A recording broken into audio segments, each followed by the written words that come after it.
A reading from Luke's Gospel, chapter 24. Now on that same day, two of them were going to a village called Emmaus, about 7 miles from Jerusalem, and talking with each other about all these things that had happened.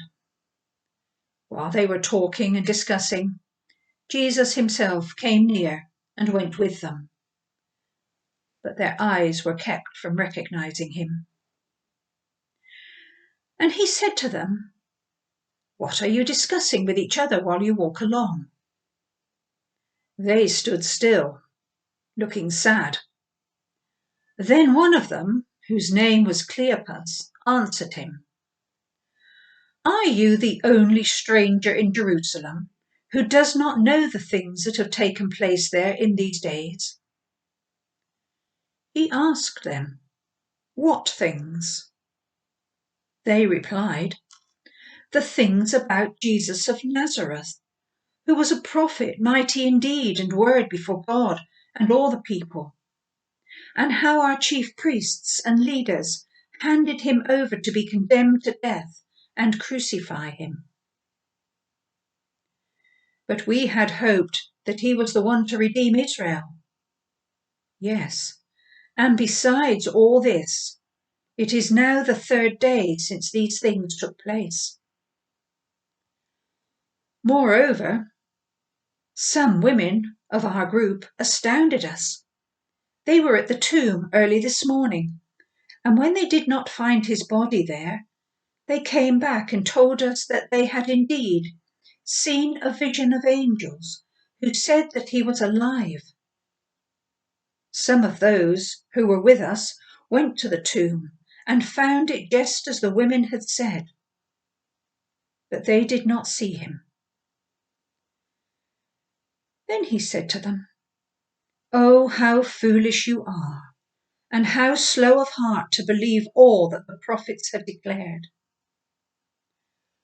Was it not necessary that the Messiah should suffer these things and then enter into his glory?" Then, beginning with Moses and all the prophets, he interpreted to them the things about himself in all the scriptures. As they came near to the village to which they were going, he walked ahead as if he were going on. But they urged him strongly, saying, "Stay with us, because it is almost evening and the day is now nearly over." So he went in to stay with them. When he was at table with them, he took bread, blessed and broke it, and gave it to them. Their eyes were opened, and they recognized him, and he vanished from their sight. They said to each other, "Were not our hearts burning within us while he was talking to us on the road, while he was opening the scriptures to us?" That same hour, they got up and returned to Jerusalem, and they found the 11 and their companions gathered together. They were saying, "The Lord has risen indeed. He has appeared to Simon." Then they told what had happened on the road and how he had been made known to them in the breaking of the bread. It was late afternoon on the 3rd day after Jesus' crucifixion, and Cleopas and his colleague are leaving Jerusalem. They're on their way to their lodgings in Emmaus. Their minds are in turmoil. They've experienced so much over the last few days, from Jesus entering triumphantly into Jerusalem and them following him and hearing the crowd shouting, "Here is the King, King of the Jews." And then they have a ritual Passover meal, which should have been a joy, but somehow there was a sombre atmosphere there as well. That night, Jesus is betrayed, arrested, and taken for trial. Is this really the Messiah? Why doesn't he do something and walk away? Surely Jesus is powerful enough to not need to go for trial. God must be in control somewhere. And all this is going through these Cleopas and his friends' minds. Maybe they haven't slept for days, wondering, puzzling, trying to make out what it all means. Has the last few years of Jesus' ministry really been a waste? No, it can't have been. He said so much that made sense.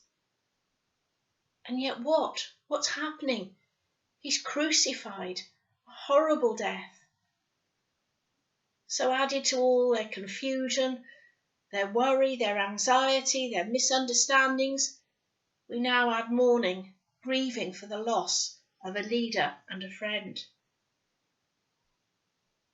And yet, that morning, just before they leave, Mary and some of the disciples say they've seen Jesus. He's not in the tomb. He's not dead. He's alive. It just does not make sense. And so Cleopas and his friend, as they climb the hill out of Jerusalem, leaving all the busyness of the city behind, and walk up towards Emmaus, all this is going through their heads.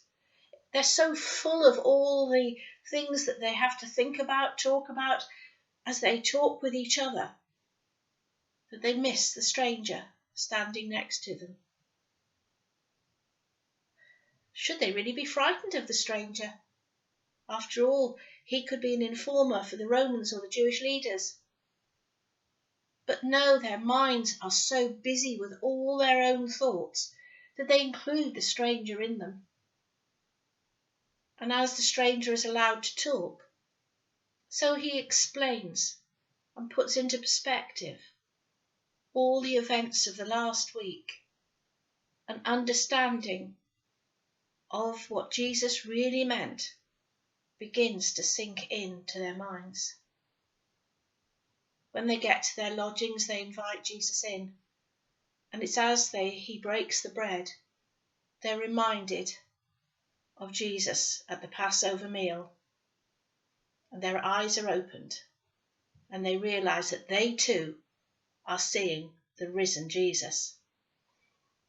And at that moment, he disappears. But they are so elated that they run back all the way to Jerusalem to tell the others that yes, he truly has risen. He is alive.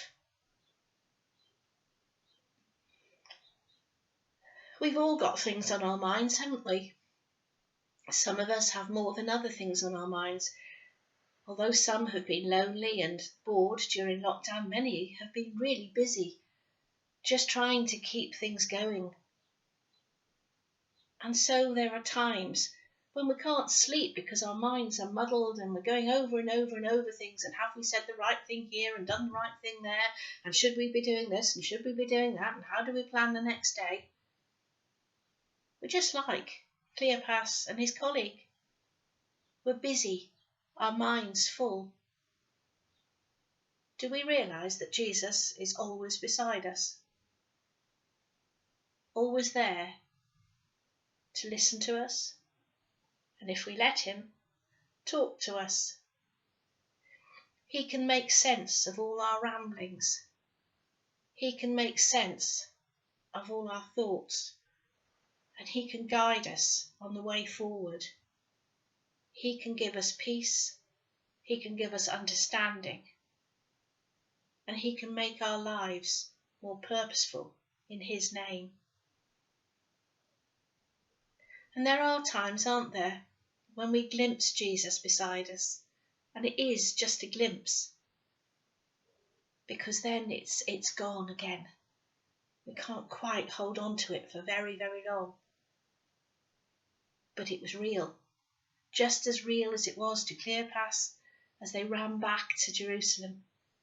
We know that Jesus is there. He is our companion. He is alive. And through us, his gospel will continue. So are we prepared to run forward to tell everyone that Jesus Christ is risen? Alleluia.